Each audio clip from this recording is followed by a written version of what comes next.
Hi YouTube, today I'd like to talk about Linkin Park's A Thousand Suns and whether it's an underrated album. Now I should say, sort of like a bias, this album came out when I was 13, 14, going through school, and obviously I loved the album back then and I still do now. So when I talk about the album I am going to be very praising, but reviews I've seen on the interwebs and comments on YouTube. I know you shouldn't trust the comments on YouTube, but they're all pretty downer on this album. Until their last album, One More Light come out, this was people's least favourite album. But for me, this is one of their best albums. You know, it's more of a concept album, like the Pink Floyd's The Wall is a concept album. I'm not comparing the two, but you get the point. Anyway, I think this is amazing. I know I showed it off in my Linkin Park video, but this album, I think from start to finish, is brilliant. So, The Radiance is a great first song, or is it? Is it The Radiance, or it is The Radiance? And Burning in the Skies are great. I love the opening bit about losing what you don't deserve. And Robot Boy is a great song. It's more of about nobody fighting for you, so you're just going to give up. Which, by the way, never give up. Never give up. Then on to I can't pronounce it. Oh, I'm going to butcher this.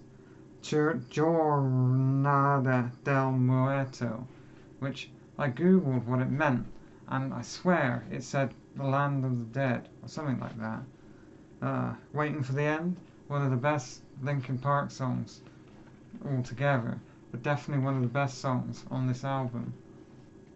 Blackout is a great rocker, and is more in tune with their previous albums. I love Chester's vocals coming through on this. And actually, on that point, I have to say that Mike's rapping is on point on this album. Now, I'm not the biggest rap fan, and I'm not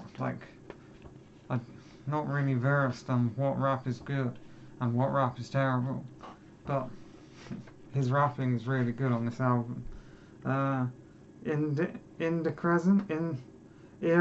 Iridescent Thumbsack. Iridescent is a great song, and I believe it was in Transformers 3, the song. Fallout. Fallout is a great track, again, that it sort of calls back to the first song about about losing something you don't deserve. The Catalyst, again, is amazing. And then the last song, which is my favourite song on the album, The Messenger, which is the first and only acoustic song that Linkin Park ever did. I love the lyrics about just not giving up and holding on and letting love find you. And the way Chester sings it, it's absolutely beautiful. And given recent events in the past few years, it's pretty sad when you think about it. But it's fantastic. And just to think that this album came out in 2010, and this album's almost 10 years old, and I can't believe it. Now I had this album on just earlier playing Minecraft, and 10 years ago I would have had this album on playing Minecraft again. I'm going back to my roots, if you will. But no, it's in it. I'll show you the label, the record. I love the artwork as well. It's absolutely beautiful. I mean, it's the same on both sides.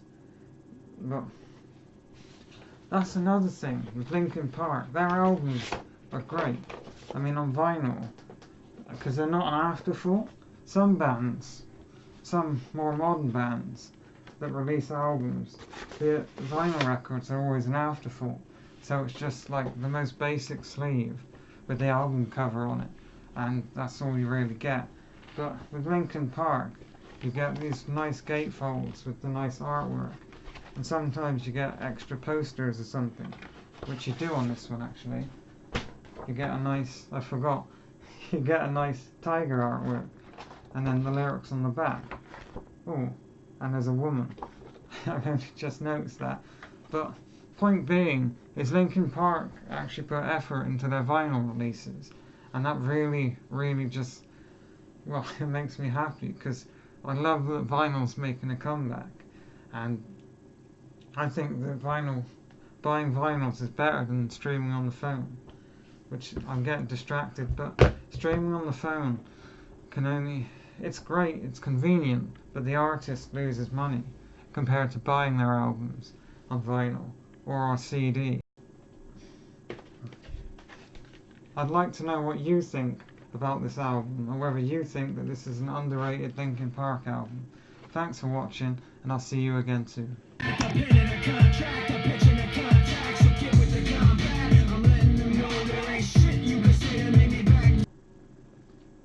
Anyway, thanks for listening. Brain. I'm going to cut this bit out. Whew. Thanks for listening to me talk about Linkin Park, and I'll see you in the next video. Ah! We fucked it up. Wait. So